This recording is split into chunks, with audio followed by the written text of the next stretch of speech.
Olá, estamos começando pela TV Câmara de Araçatuba mais uma edição do programa Identidade Pública. Nesta atração, você fica sabendo um pouco mais sobre a história de vida pessoal e profissional de personalidades que hoje atuam em nosso município. No programa de hoje, o nosso convidado é Ferdinand Aziz Jorge, advogado e administrador de empresas. Ferdinand, inicialmente eu gostaria de fazer um agradecimento pela sua participação aqui hoje em nosso programa. Sou eu que agradeço o convite que vocês fizeram e estamos aqui à disposição. Então já vamos iniciar esta nossa conversa tratando um pouco sobre a sua origem. O senhor nasceu em qual cidade e qual bairro? Eu nasci em Avaré, no estado de São Paulo, na Santa Casa de Avaré. É o que consta pelo menos dos meus registros. E em 8 de junho de 54, e lá cresci e vivi, inicialmente no centro da cidade, na rua Mato Grosso, bem perto do centro, depois na rua Amazonas, já um pouco afastado do centro.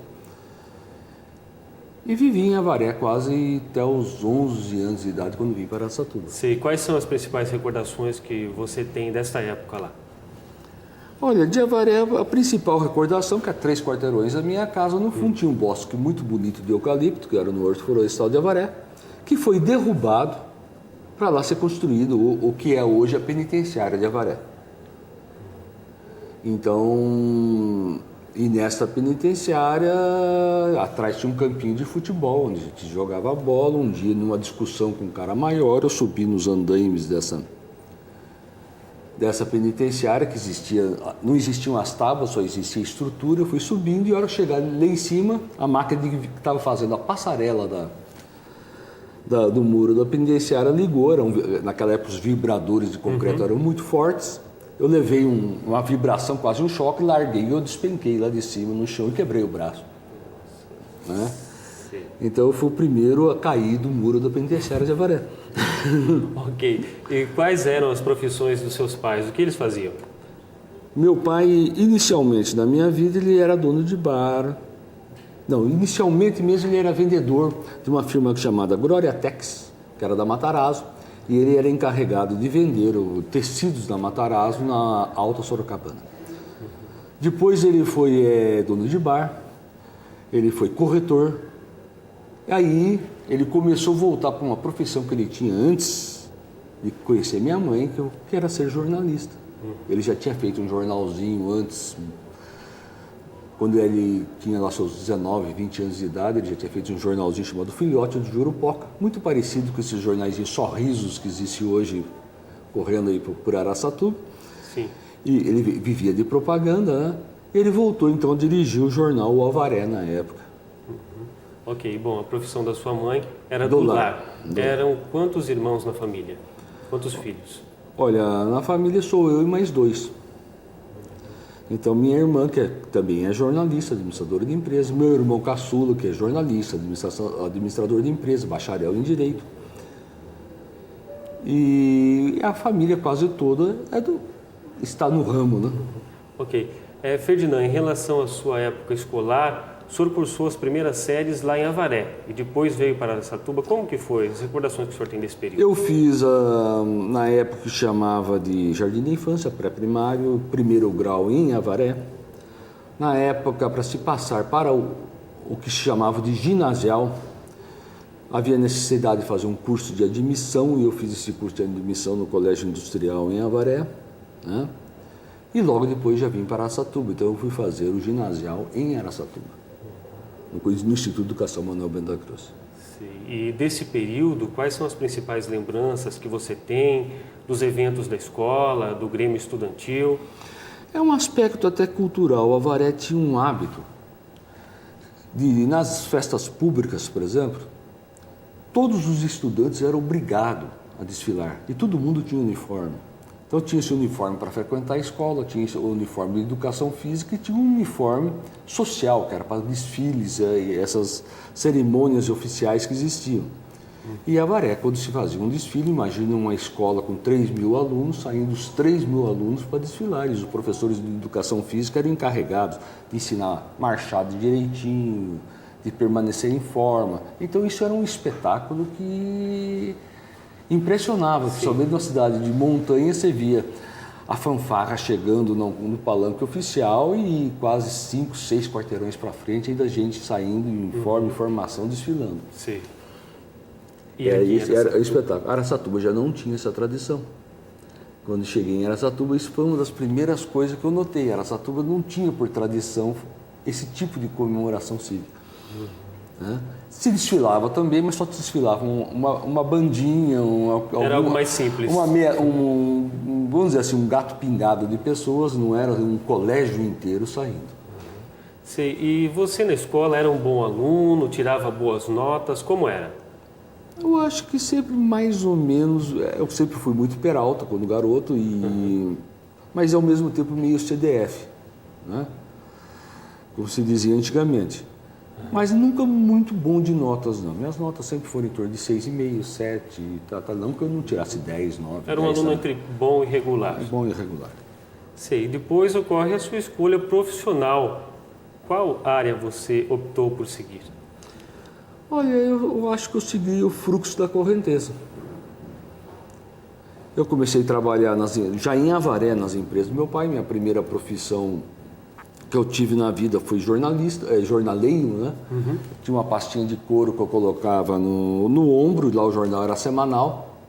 E a gente colocava essa pastinha de couro no ombro e eu saía com uns 30, 40 jornais vendendo. Eu já tinha minha clientela e eu vendia o jornal e ganhava uma comissão por cada jornal que eu vendia.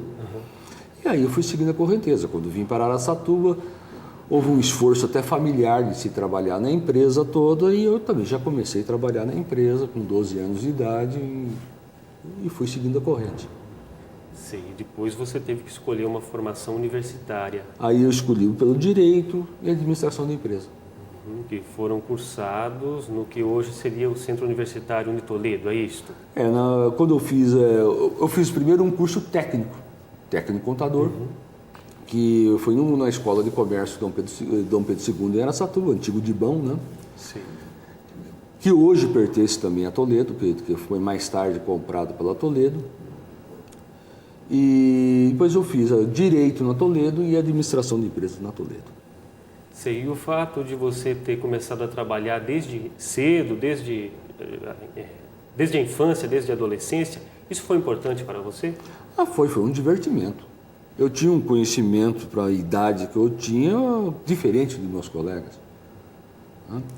Então, isso era maravilhoso para um garoto viver dentro da redação de um jornal, em contato com autoridades, em contato com pessoas de opinião, com professores, com comerciantes, com industriais, fazendeiros, pessoas que faziam parte da história de Araçatuba e acompanhando tudo isso, era uma delícia. Não tinha coisa melhor para se fazer naquela época. Sim. Né? Ferdinand, você chegou aqui em Araçatuba com 11 anos. 11 anos. Quais as lembranças que você tem? Como era a cidade na época? Olha, a coisa que mais me impressionou quando cheguei em Araçatuba era a Avenida Brasília. Asfaltada, e asfaltada por um particular naquela época, que era uma coisa rara. E ela terminava mais ou menos onde é hoje o Habib's, o McDonald's, e a partir dali era a Avenida Luiz Pereira Barreto. Só muito mais tarde que a avenida passou até o formato que tem hoje, né? Que foi ampliada até onde ela está hoje.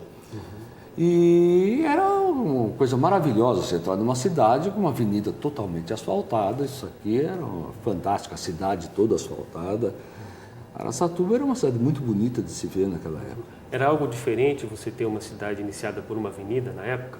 Era, porque poucas cidades tinham uma avenida como entrada. E Araçatuba já tinha naquela época. Esse o pioneirismo, acho que foi do senhor Elísio Gomes de Carvalho, em fazer a entrada de Araçatuba como uma avenida. Isso já mostra que Araçatuba era um pouquinho diferente das outras cidades na época. E em relação ao tamanho da cidade naquele período? A Araçatuba devia ter mais ou menos entre 55 e 60 mil habitantes.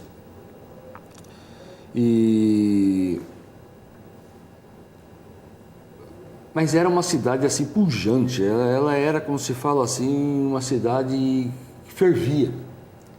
era diferente de outras cidades. Eu já conhecia na mesma época cidade com 50 e poucos mil habitantes, mas que não tinha o movimento que tinha Araçatuba em tudo, né? Na política, no comércio, na forma diferente de se apresentar, com muita bicicleta na rua, que você não conseguia atravessar a rua de tanta bicicleta nas calçadas, contrastando com muito carro de luxo, com muito carro importado, mostrando que Araçatuba já naquela época tinha uma característica que foi a marca dela durante muito tempo, que era uma cidade que quem tinha dinheiro podia comprar carro importado, podia comprar tudo, e quem não tinha andava de magrela ou de bicicleta. Era uma cidade assim, bem diferente das outras, e uma cidade nova, prédios novos, bonita.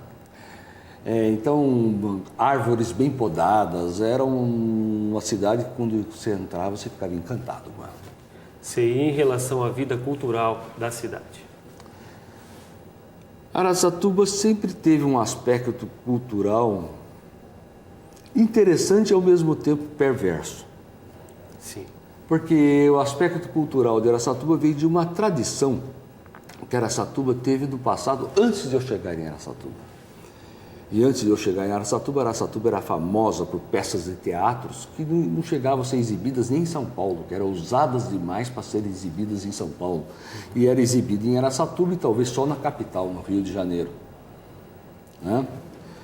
E Araçatuba teve essa tradição, onde eu sempre ouvi relatos de viajantes que faziam as outras regiões correndo só para chegar em Araçatuba e passar mais tempo em Araçatuba participando de teatro, de peças, de musicais e etc.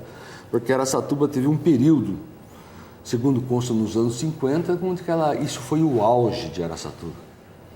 Sim. E essa tradição era um aspecto cultural assim, meio engraçado, meio que não era feito a todos, mas que tinha um carnaval interessante. Araçatuba tinha um fute na Praça Rui Barbosa, que descia para Oswaldo Cruz, onde as garotas ficavam passeando por ali e os rapazes ficavam do lado paquerando, ou então no sentido contrário, andando em sentido contrário ao fute. Isso também tinha na minha cidade, inclusive na minha cidade era até mais forte esse fute, só que Araçatuba também tinha esse fute na Praça Rui Barbosa, e era ali que o pessoal se encontrava, e ali que se paquerava. Isso durou, acho que mais uns 10 anos depois que eu cheguei em Araçatuba, depois isso acabou. Tinha um carnaval interessante, muito bonito, Araçatuba, com fute de carros, com tudo, onde os brocos andavam num sentido e os carros andavam no sentido contrário, jogando confete, água, lança-perfume, que na época não era permitida, não era proibida ainda. Então Araçatuba tinha uma vida assim, cultural interessante, mas ao mesmo tempo assim ousada para a época, né? Que via de uma tradição anterior à minha chegada em Araçatuba. Ok, Ferdinand, nós continuaremos essa nossa conversa daqui a pouco. O programa Identidade Pública de hoje está recebendo Ferdinand Aziz Jorge, advogado e administrador de empresas. Nós vamos para um breve intervalo e voltamos já.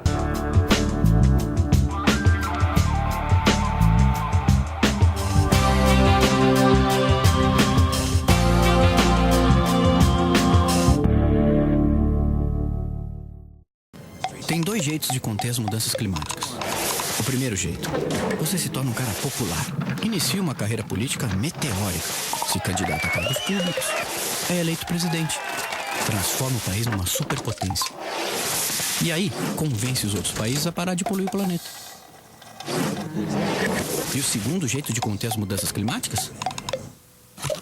Ué, use sua lâmpadas fluorescentes. Salvar o planeta é agora ou agora.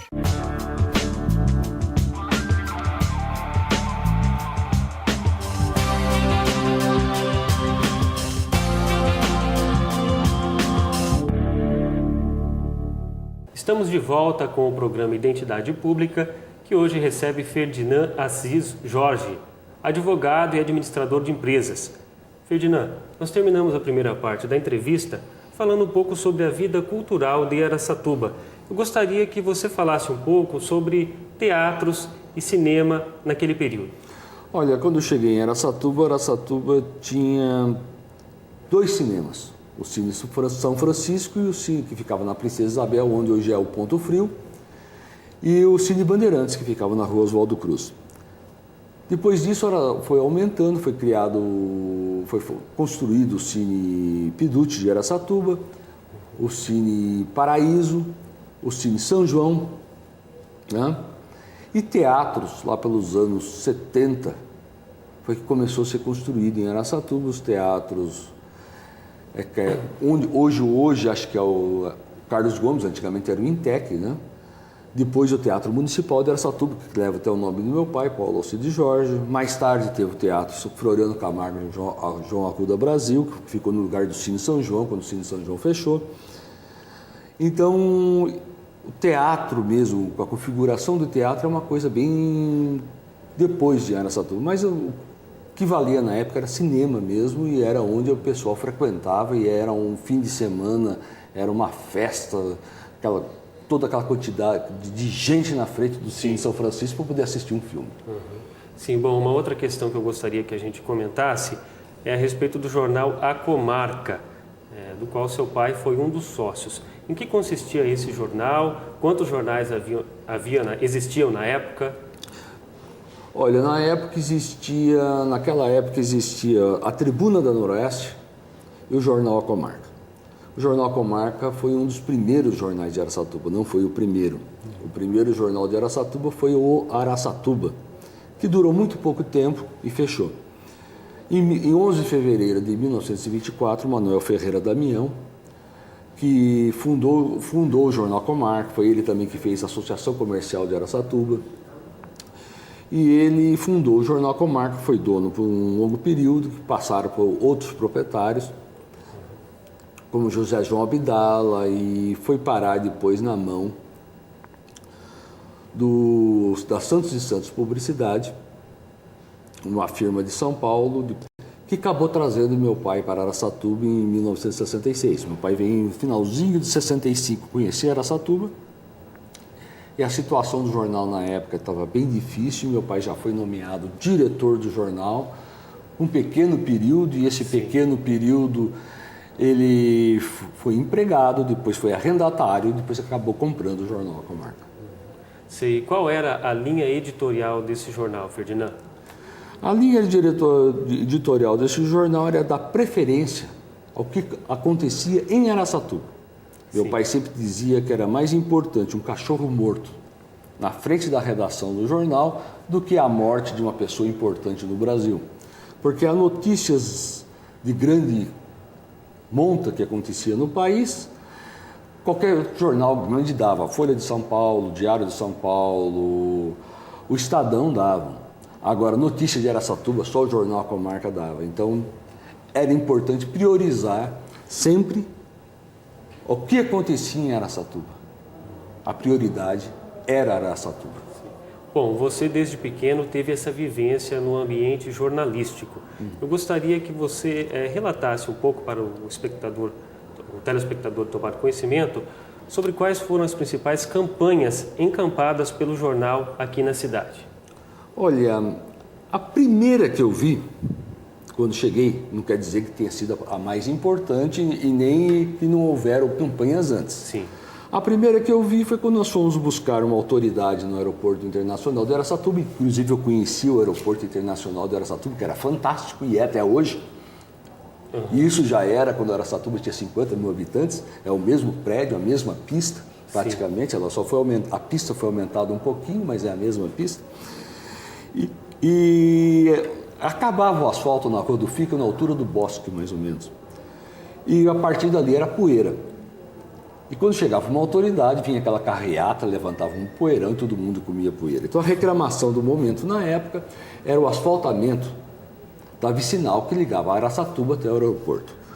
Isso aí depois passou para várias outras vicinais, que deu acesso a vários bairros de Araçatuba, a várias empresas, a vários conjuntos habitacionais, até que combinou talvez com a maior reivindicação de Araçatuba, que era a duplicação da Renault, e que foi conseguida bem mais tarde, A duplicação da Rondon talvez tenha sido, do ponto de estrada, Sim. o evento mais importante, a rodovia, o evento mais importante que para Araçatuba, uma das maiores bandeiras de Araçatuba.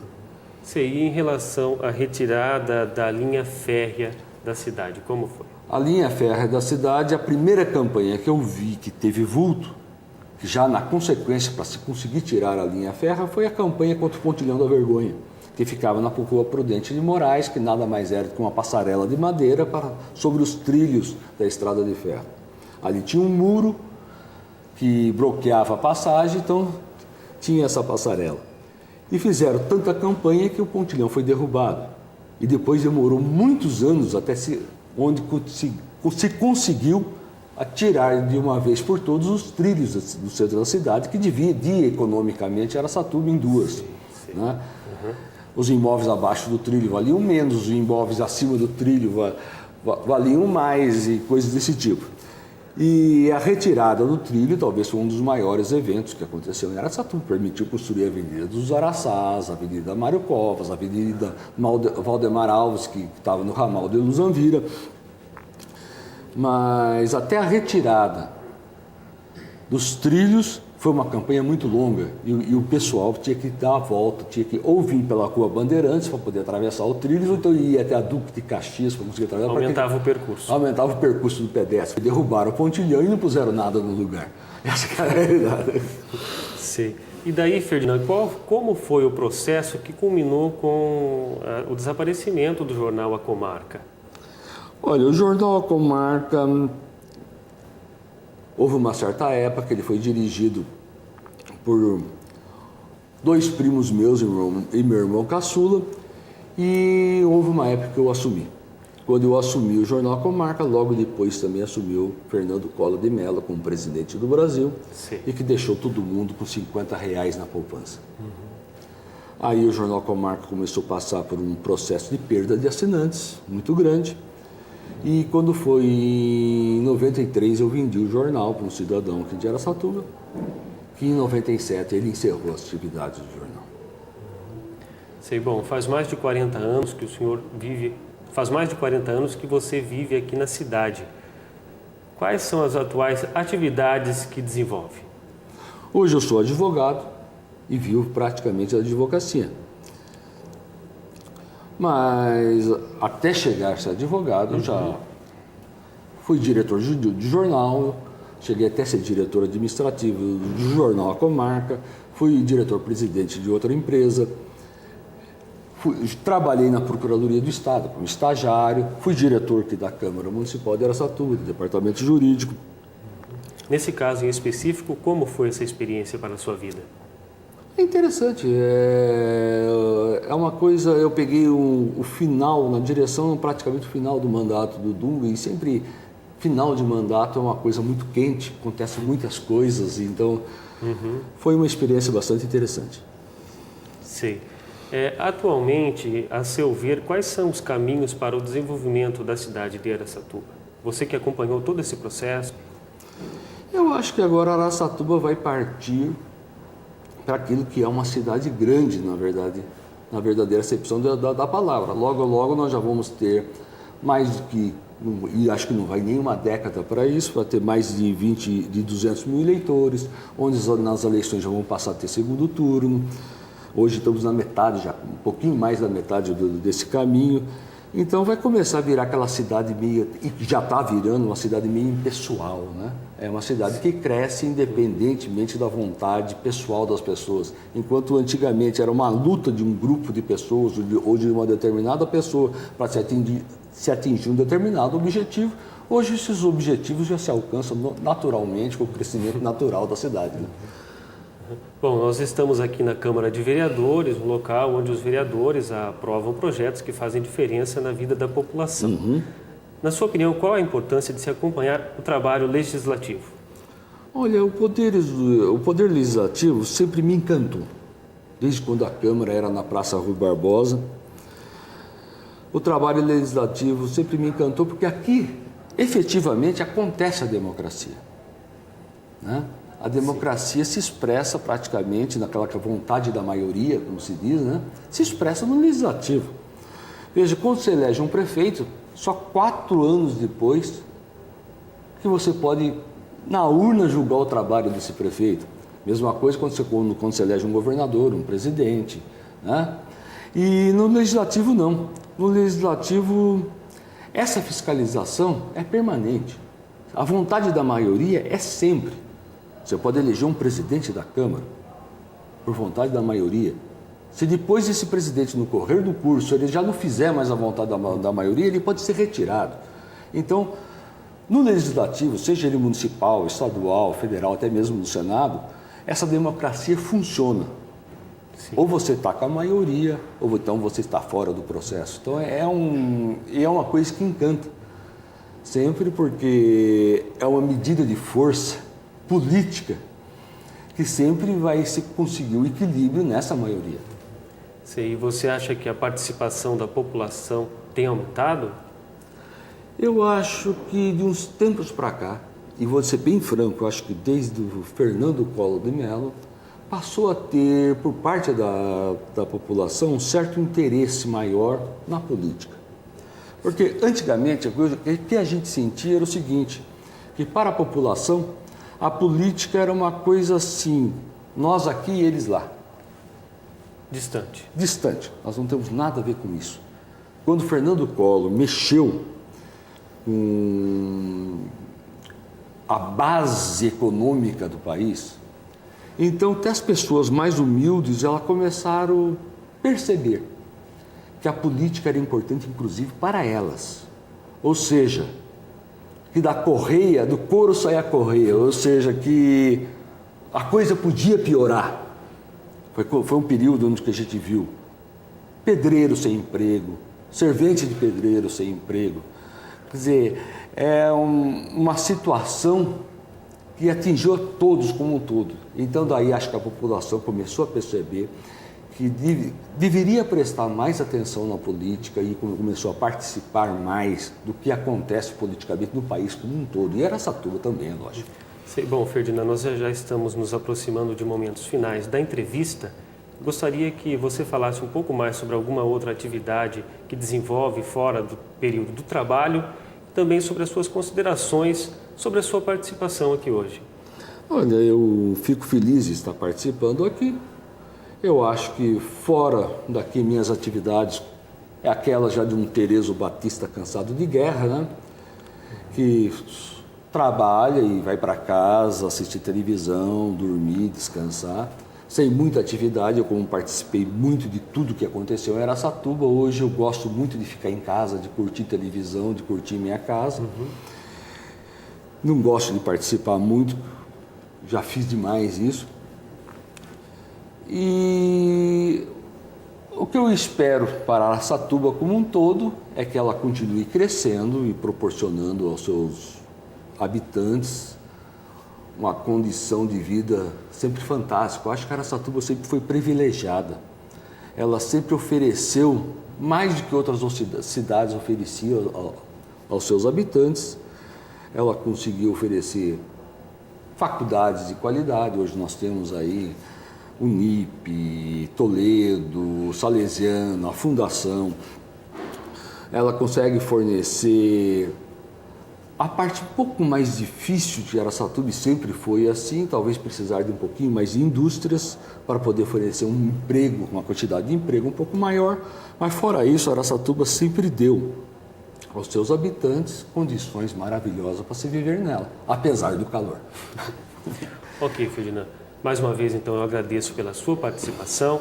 A você de casa que nos acompanhou, mais uma vez, obrigado pela audiência e até a próxima edição do programa Identidade Pública.